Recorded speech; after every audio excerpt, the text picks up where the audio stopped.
a conversation that I heard somebody having with someone, whoever. And this person went from making $400,000 a year to $250,000 a year because of economic things, whatever. And they're stressing about how they're going to make ends meet. And I'm thinking, I don't know if we live on the same planet. But see there, right there's the lie, isn't it? Because Noah just entered my mind.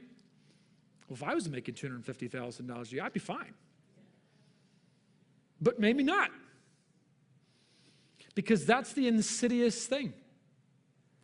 You gain more income, and all that it serves to do is increase your appetite.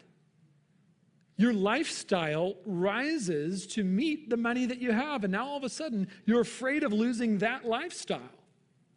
And then you start making more money, and your lifestyle gets better, and now you're afraid of losing that. The only thing that's changing is your appetite. You're not becoming more secure. You're not becoming less anxious.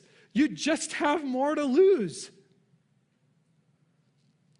You think that you seek security and wealth because you think that that's going to help you sleep at night. If I just had more money, if I just had more access, if I just had more resources, it will never help you sleep at night. Because the more that you have, all that will increase is you will have more that you were afraid to lose. And further, says the teacher, if you have more money, you're going to have more people seeking that money. Right? This is part of the reason. There's two reasons why. Statistically, it's a terrible thing for your soul and your life to win the lottery. It's terrible. Disproportionately, people win the lottery and it ruins their lives. And you think, no way. It wouldn't ruin my life. I'd be set up forever. I'd be happy. No, you would not. Because here's what would happen. Number one, you'd come into a huge sum of money that you did not work for, that you do not have the discipline to manage. So all of a sudden, like this is why you don't give a 20-year-old like $100,000. You give a 20-year-old $100,000, they've never had $100,000, they're going to go buy a Ferrari. Or maybe they can't afford a Ferrari because these days inflation, but they're going to go do something stupid like that. Right? Now, no insult to you 20-year-olds. If some of you are like, no, I would not do that. I would invest it and all this stuff. Well, great. Then you're out of the norm. Right? Most of the time, why do people set up trusts?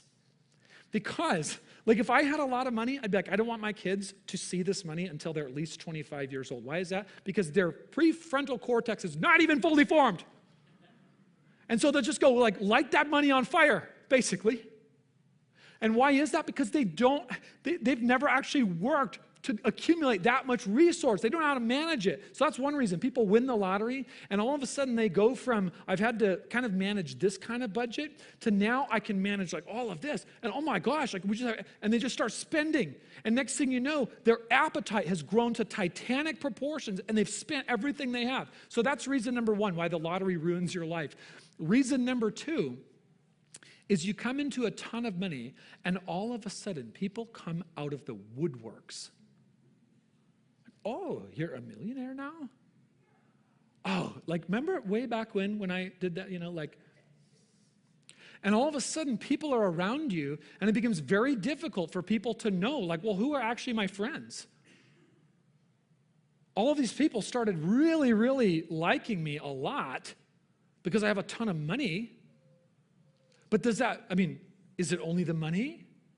And all of a sudden, there's a paranoia that sets into people. And this is what Solomon says.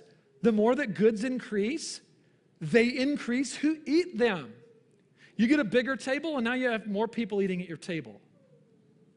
And so we think that if we had more money, we'd have less problems. No, you have more money, more problems.